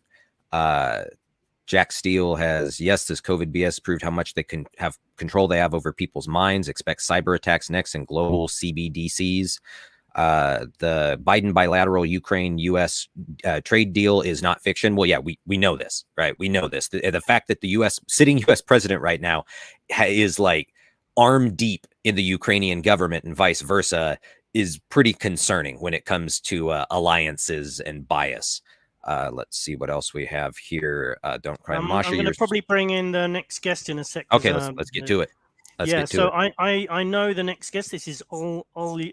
I mean, let me get this right. Olya, not Olga. We had Olga before, and Olya is next. I also used to work with Olya. So Olya is also from West Ukraine, and she'll give us a perspective. I'm not sure if she's in Ukraine at the moment. We'll ask her in a moment, but she'll give us another perspective. And looking at the comments in the chat, you can see there's diverse ideas there. And I do feel like some people can be quite kind of, can have opinions just because they're not actually there. And it's very easy to have certain views. But when you're actually there, I'm sure Olya will have something to say about Putin and the Russians. Let's see what Olya has to say. Hi, Olya. Hi, good evening, guys. Good evening. You're coming through loud and clear, and it's good to hear from you. Thanks for joining us. So you're from West Ukraine, from the Lviv. Is that where you actually were born, in Lviv, or were you born outside there? Yeah, I was born in Lviv. I live there now, not at this moment, obviously. But, hi, Olya. Can you come a bit closer to the mic? I can't hear you at the moment very well. Okay, because I'm using my AirPods. Can you hear me now? Yeah, I can hear you now. Okay, so I live in Lviv at the moment, but my husband is Swedish and my daughter. But we were forced to leave because of the fear of war. Yeah, and okay. So you're in Lviv at the moment, yeah? No, as I mentioned before, my husband is Swedish, and it was a lot of warnings coming from abroad, and people were really concerned, like why we're still in Lviv. So at some point, they just realized that it's better if he leaves, and he also took my daughter, and he left for Stockholm. And, well, good for you. Yeah, last Monday I joined them. Actually, the idea was to come back tomorrow on Monday, return back to Lviv. But as far as you know, on the 24th of February, Russia attacked Ukraine. So we are staying in Stockholm longer. I don't blame you. Yeah, I think I'd do the same. Plan. Yeah. And what's your general thoughts about what's happening there, Olya? You mean overall in Ukraine? Yeah.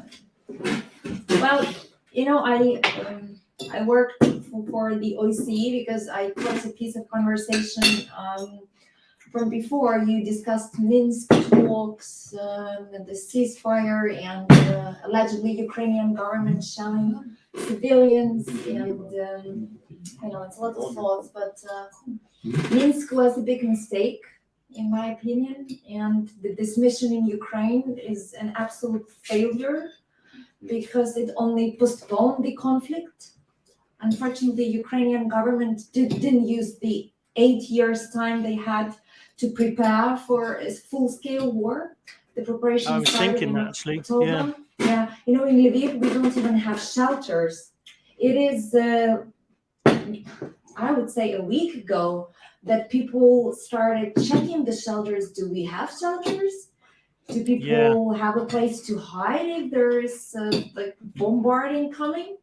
And arming the population as well. I did feel like, that, like you say, there's been 8 years. You would have thought this was a possibility. So it is a bit strange they didn't prepare a bit more. Everyone knew that there is a very high possibility, especially with regard to Crimea.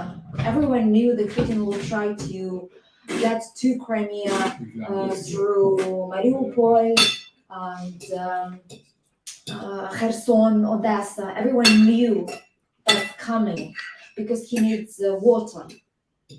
So I'm really surprised that nothing was done to reinforce at least these areas. Of course, nobody expected Belarus to become traitors and cowards to allow shellings of civilians, from their territory, rockets flying all the time. And it's not peaceful in Lviv or Rivne or Volyn. Today, for example, Volyn, which is a neighboring region with Lviv, was attacked with a rocket. Oh, which region was that? It was Volyn. Volyn, it's a neighboring region with Lviv. It's bordering with Belarus. Yeah. Okay, right. So it just sucks. And also, there are a lot of subversive groups that were planted in all big cities of Ukraine, in each region. And now they are putting the marks that Oля mentioned before. I still like SBU and Army, they explain that those marks do no major damage, so to say, because they cannot be used as an orientation point to shoot.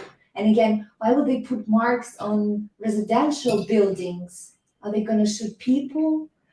Is that just or for if them? they're trying to have a spot to avoid. I know that sounds naive, but if you're using it for marking out in general, you would still need triangulation of multiple points of being able to see on the ground so you can figure out exactly where you are. So it could literally just be navigation itself. Yeah. It could be navigation because population was called by the government to take down all the signs indicating the name of the city, village, or small locality because they are completely lost. Those kids that are sent to Ukraine to die, they have no idea where they are. They have no idea what they are doing there. So, of course, they are disoriented. And that's what happens if you have no goal and just come to kill. So. And Olya, what do you feel is how do you think this is gonna develop? Do you feel like you'll be able to go back to Ukraine in the near future, or do you think this is going to be a long drawn out? Well, we don't expect to be earlier back home than a month, I think, because it's going to take a time, and all the flights are canceled today. It's been 40 kilometers queues to leave Ukraine, and it's only women and kids that are allowed to cross the border because men has to stay since we have ongoing mobilization, and every man like below 18 to 60 has to join the army. So it's only kids and women.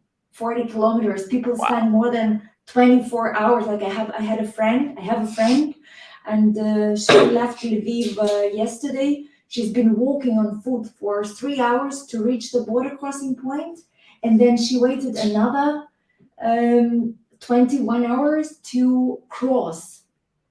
Wow. I heard the queues there are really long, like kilometers long queues. It reported in the media. Yeah, and today it's even more people than yesterday. So it's not going to be easy, and it's not going to be quick, and No. it's tough, and people are suffering because now it's of course lack of food, lack of resources, and it's weird situation Yeah, and horrible. it's a horrible situation, and I do fear that arming the population is going to make. Although I can understand people, are going to want to fight, and you should use everyone. That I think, yeah, the planning could have been better, and this potentially could turn into something just terrible. And I hope it doesn't, and I hope that you manage to stay safe, and that your friends are able to get to safety too. Well, yeah, we like. Some of my friends decided to stay, like Oля said, that they are not going anywhere. Those with kids, small kids, decided to go. And I believe this is a smart decision because, to get this PTSD out of your child later, that will be impossible. This is trauma for the rest of their life. 3-4-year-olds are sitting in the basement and they need to go down there 4 times a day in Lviv. Yeah. And in Kyiv and in other cities, they always hear this banging and shooting, and who's going to be held responsible for this? And this is after 2 years. Generation of After 2 sick years of and the pandemic. traumatized kids. Yeah, 2 years of the pandemic prior to this as well. Pandemic was nothing. I mean, pandemic, I spent time with my daughter. It wasn't a big deal. It was more fun for kids. But this is it's a terrorism. It's an act of terrorism against 40 million people who did nothing, who just want to be neighbors, not part of Russia. We didn't want anything from them. Do you feel that that Europe and America and other European countries have let Ukraine down? Personally, I don't. I know that that's our country and we have to fight. And again, we had 8 years not to steal or incite corruption, but to build up and get stronger. But we didn't use this time. And everyone understands that if United States interfere, this is really going to be the Third World War, which is even worse than the war in Ukraine. And being abroad, I see how much is done to support Ukraine.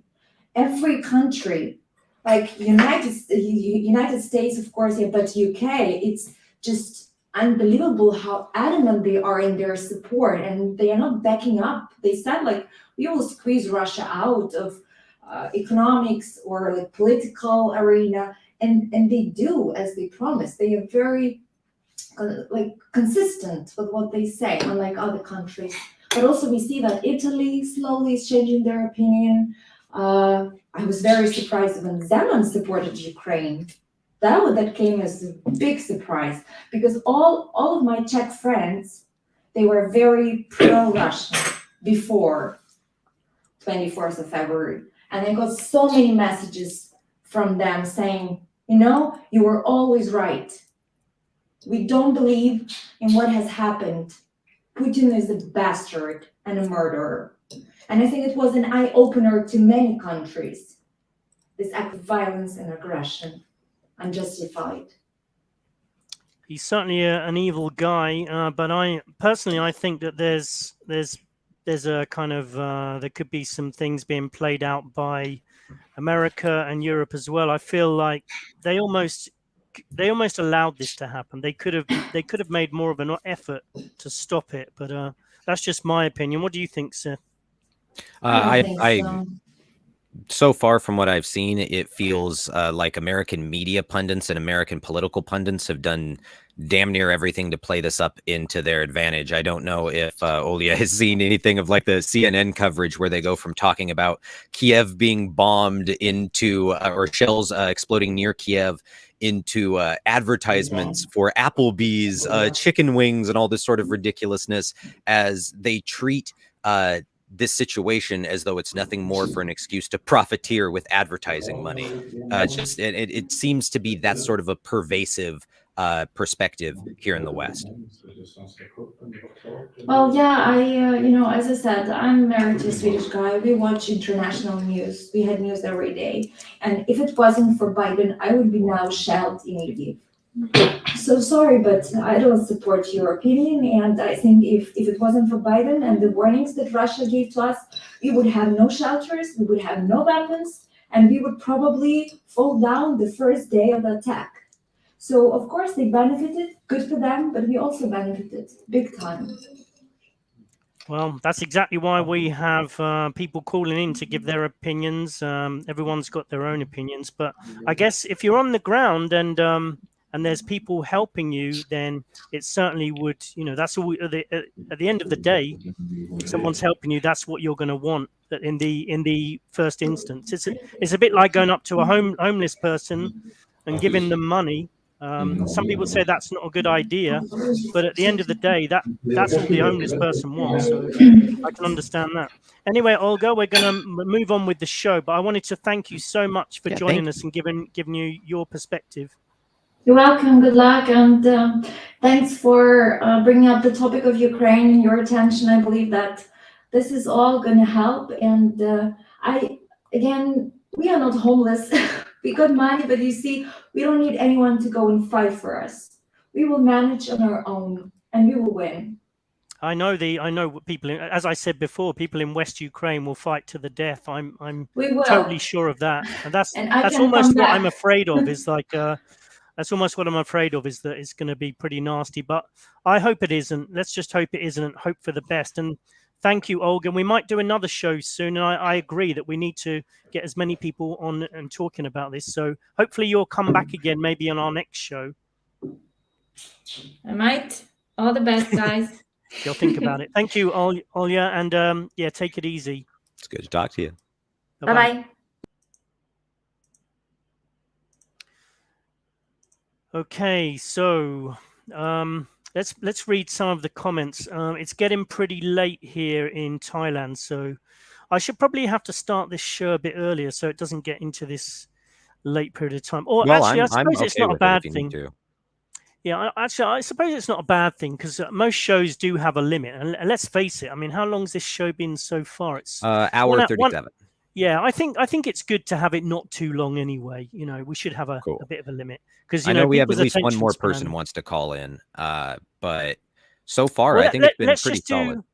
Let's just do another invite because I know that Bob Westfall was mentioning how do I call in, and I've put the link there. So if Bob or anyone else wants to call in, now is the time to join us, because we're going to be finishing probably, I would say, in the next 12 minutes. Let's aim for the 2-hour mark. We're at 1 hour 38 at the moment.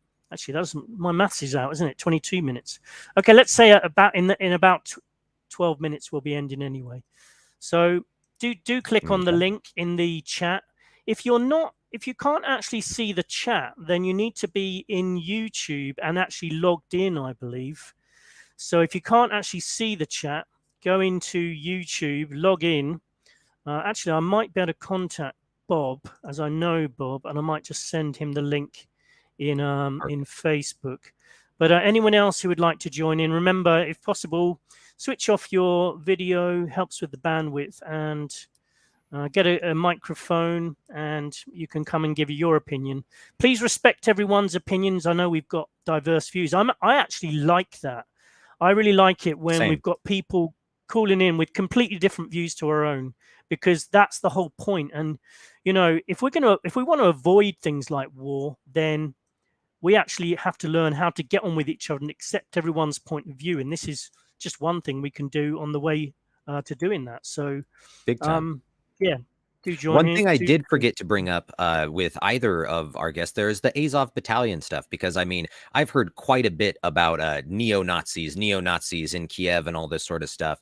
But I mean, Israeli government has gone pretty hard against these guys, certain aspects of it, but then in certain other aspects of it have openly had a bunch of Jewish members of the Azov Battalion and all this. So the entire idea of them calling them neo-Nazis is a very wishy-washy sort of a subject in the first place. But I was very curious as to how actual people in Ukraine had felt about this, about Ukrainians felt about the Azov battalion. Is there even a such thing in the first place? Because whether or not there are Wikipedia articles about something doesn't necessarily make it real, or at least in the way that it's being portrayed. Yes, indeed. While we're waiting for people to join, I do have. Let me just read that one out. Biden is a joke. I tend to agree with that, but I could understand how, if you were actually living in Ukraine now and you were told that you got arms and they were supplied by the US, at that particular moment, it's like, great, I don't care who you are, give me the weapons and thank you. Yeah, I'm sure the South Vietnamese felt the exact same way. That's what I was trying to do by explaining about the homeless person. Is kind of saying people advise you shouldn't give money to a homeless person. Because you don't want to help them in the short term. They're probably going to spend it on whiskey. You should give them food, but sometimes the homeless person just wants money. So it's what works at the time. Let's just read this out before I read our email out. This recent evil has a DOB, the Frankfurt School of Experimental Psychology. Date of birth, yeah, okay. I haven't seen date of birth used in that kind of way before. But the Frankfurt School of Experimental Psychology, aka Critical Theories of Non-Empirical Problems. Alumni include Marx, Engels, Lenin, Stalin, Trotsky, etc. Yeah, well, there does seem to be a very collectivist sort of hard communist take on certain aspects of it. I mean, Putin definitely has shown that he has a certain drive, at least in terms of rhetoric, for talking about establishing borders similar to the former Russian Empire, Soviet Empire. Again, this is the sort of stuff I wouldn't believe had I not heard it directly from the horse's mouth, right? Same thing when you have the, Donetsk People's Republic, or the Luhansk People's Republic. The leaders there talking about this exact same idea of the expanded Russia and everything like that. Again, this is sort of stuff I would have thought was just straight up Western propaganda had I not literally heard these guys say it. But yeah, Klaus Schwab as well. I mean, some of the stuff that comes out of that guy's mouth is incredible. Let me just quickly read this email out, because we are running out of time. Bob, if you're gonna come and say hello, now's the time to do it. Anyone else who wants to make a comment, please come and join us. I've posted the link there. I'm just going to read excerpts. I'm not going to. Sergey has sent an email into Truth Sentinel email account. By the way, that the email account for Truth Sentinel is scottsentinel9@gmail.com. You can, if ever you want to make a comment and you maybe prefer to write something rather than actually come and speak, you can either join in the chat or you can send an email. scottsentinel9@gmail.com. Scott has 2 T's, by the way. Okay, so I'm not going to read all this out. It's too long and we don't have that much time. I'm just going to read the general gist of it. So Sergey's someone he's a Russian, and he wanted to come on and speak, but I think emotions are running high, and I think a lot of people just feel they can't articulate what they want to say with so much emotion running through them. So Sergey's written about how he doesn't want to defend or accuse Russian or he doesn't want to defend Russian intervention into Ukraine. People in the Donbass area do need protection, support, but not all-out war. War is ugly when it brings with it so much pain and suffering. It can never be justified. It can rarely be justified, I'd agree. Or at least in a perfect world, it would be nice to do without war. Sergei was born in the Soviet Union in Murmansk, near the border with Norway. His dad was in the Navy, serving as a commissar in the Russian North Fleet. And he's in Russia, as soon as you turn 18, you could be conscripted into the army for 2 years. I know in Ukraine, unless you can come up with a good excuse, and as with some countries, then that conscription is still going. So some people choose that as a way to get some money, maybe, or if they've got no other options. So his dad came up with stories about the war, talking about the hell of war, and I think we're going to see that. I mean, someone earlier in the chat talked about crisis actors. I do think that does happen. And of course, it happens with the media. There's a lot of acting going on. But I do also think you have to be a bit careful. If you see a child with blood over their face in the news, don't assume it's a crisis actor, because war is a pretty brutal thing. We're gonna be seeing dead bodies. We're going to be seeing blood. Not everyone is a crisis actor. You don't need crisis actors when there's a real war going on. There's going to be propaganda. There's going to be some, fake stuff going on, but that doesn't mean everything. For their justification, I get kind of annoyed with people who literally every time there's some casualty, it's a fake. It's a crisis actor. No, I mean there are some real things going on. Yeah, well, I'd say when it comes to the crisis actor stuff, anything to do with the Sean Penn documentary, that alone instantly was giant red flags for me with all of this.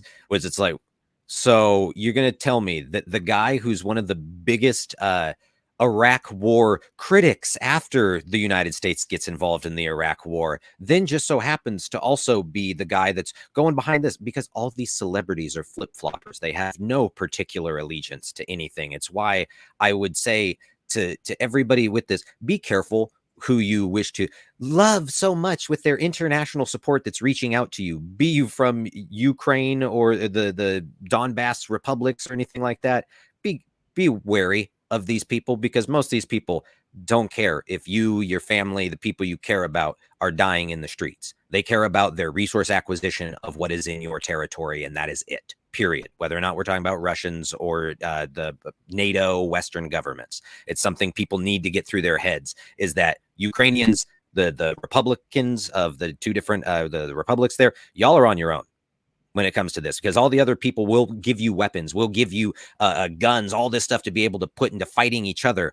But at the end of the day, it's your bodies that are going to be lying in the streets, not some Americans or some super Russian soldiers. And as we've seen already, the propaganda has reached fever pitch, man.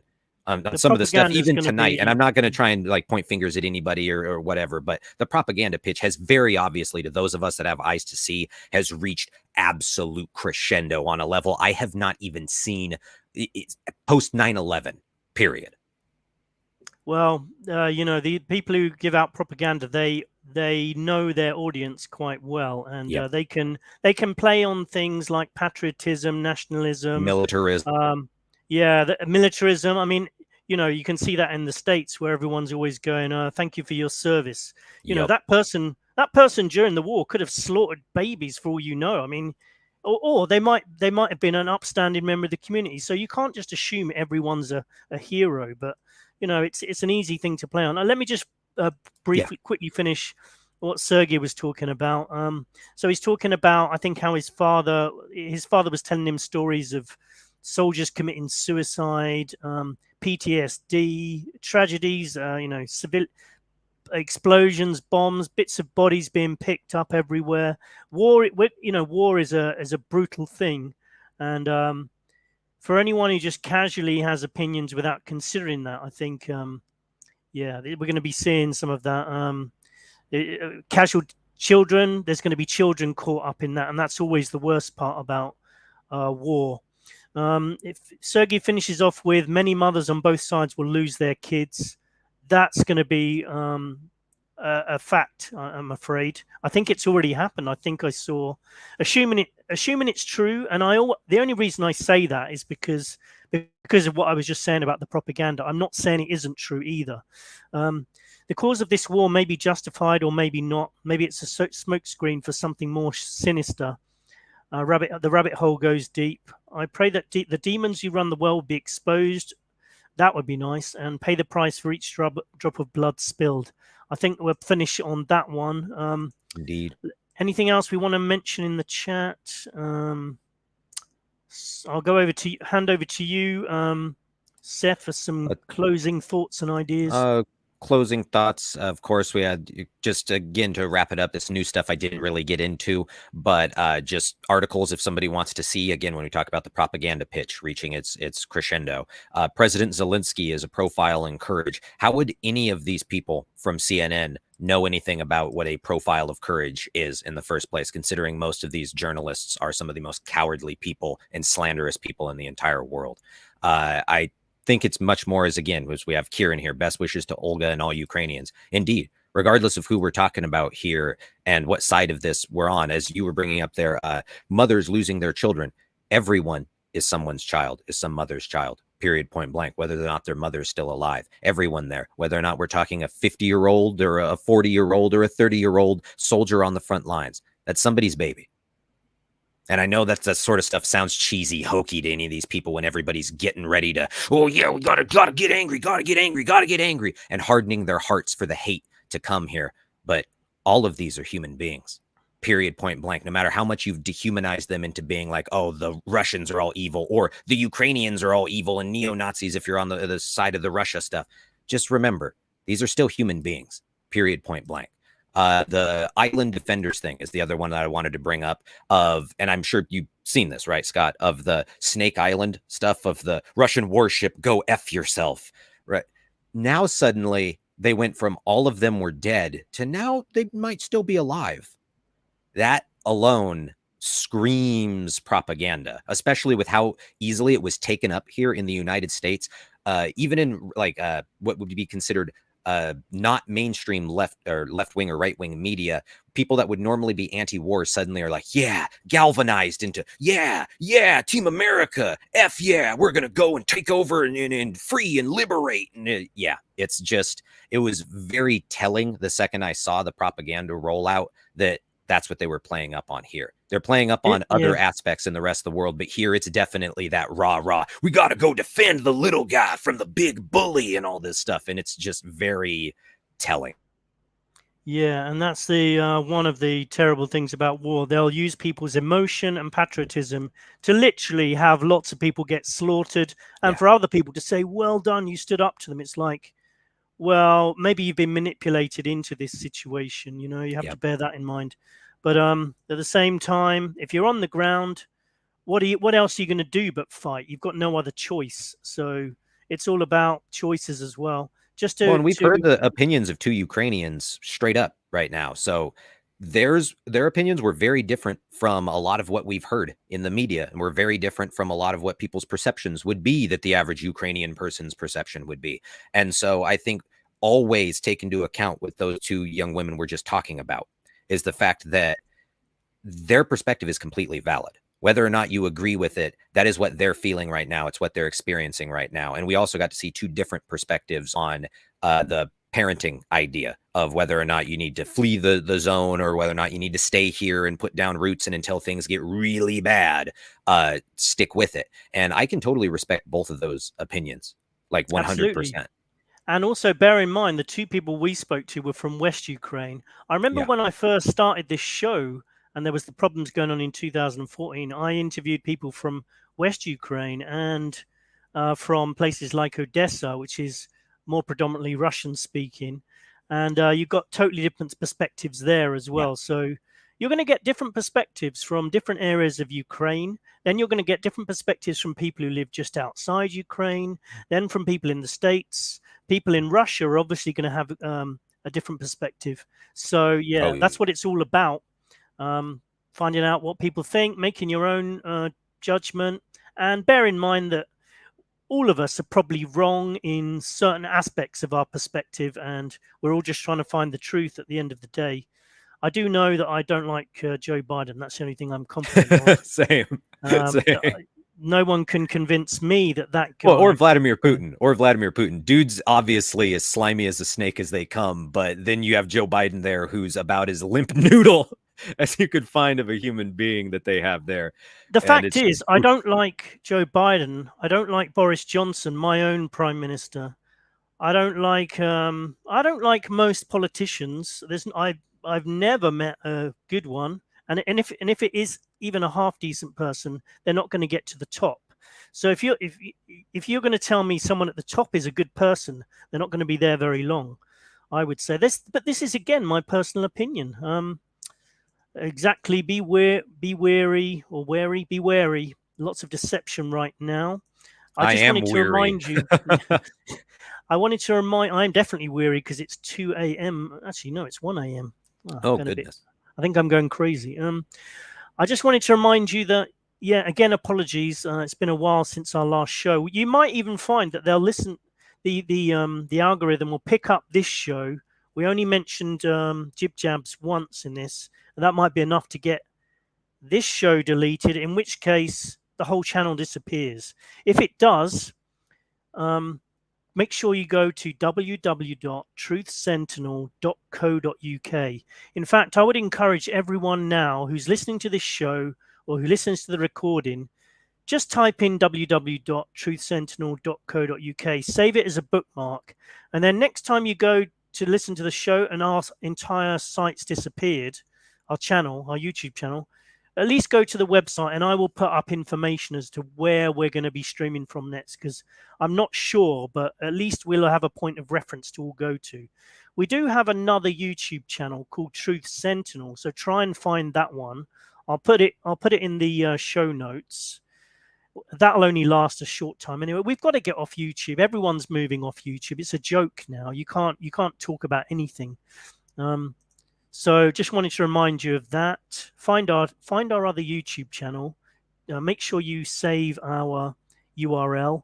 Email me at scottsentinel9@gmail.com should you lose us for any reason.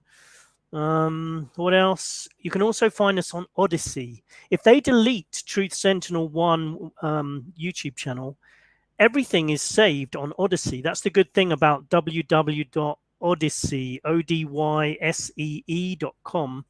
You can find Truth Sentinel on there, and well, I'll make a video and explain where we're going in the event of a channel deletion. Aren't we also on BitChute and Brighteon or something like that as well?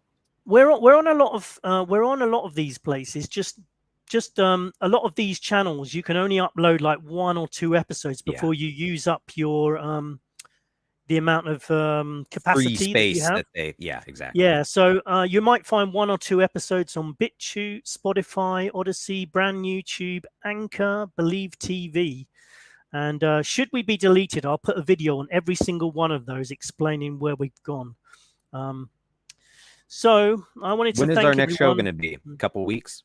Something like I that? think we'll always say, look, we'll always try and do an episode within 4 weeks, but if we can within 2 weeks. We'll see how it goes. Yeah. So it'll always be on a Sunday. I think the time is fine actually. Let's just see if there's any other final comments. Alienating the energy and breadbasket of the world serves the World Economic Forum agenda. Agreed. Keep an eye on the World Economic Forum, because I think these guys are the guys that are running a lot of these things. The pandemic, World War III, and maybe even the nuclear wipeout of humanity. Let's hope not. Truckers 101 Illuminati game card. Do the work, do shortcuts, do not suffer through lack of knowledge. Yeah. I totally have no idea I know about the Illuminati card game, but no shortcuts, do not suffer through. Yeah, well, I agree with that. Don't suffer through lack of knowledge. Knowledge is power. Final thoughts, Seth? Nothing really big other than people just need to, as we were saying before, just don't necessarily believe anything hook, line, and sinker just because it aligns with your particular pre-biases and worldview. Actually challenge it. It's one of the things I felt was so important about today, and our next show, whenever we get around to it, is going to be so important, of being open to these different perspectives from different people that in some cases might have perspectives that literally are diametrically opposed to one another, but that's okay. That's all right. It's how we learn. It's how we understand, and I cannot wait to see what we can do with it. Sorry, I should have faded You're all that right. in. No, I was just uploading the outro music, and I didn't realize it was going to play straight away. Yeah, totally agree. We need to all challenge our own ideas. I mean, no one's ever going to convince me that Biden's a decent guy. I think but you could probably I think someone could convince me that he's just a twat and an idiot rather than an evil dude, but I don't know. I don't like him anyway. That's what I wanted to say. But I just don't like most of these world leaders. They're basically playing games with all of us, I think. Yeah. Anyway, thank you everyone for joining us. One more time, www.truthsentinel.co.uk. It's been a pleasure talking to some Ukrainians today. Let's hope we'll have more Ukrainians and Canadians and Americans and Russians and anyone who wants to come and give their point of view. Thanks again. Catch you later. Bye-bye.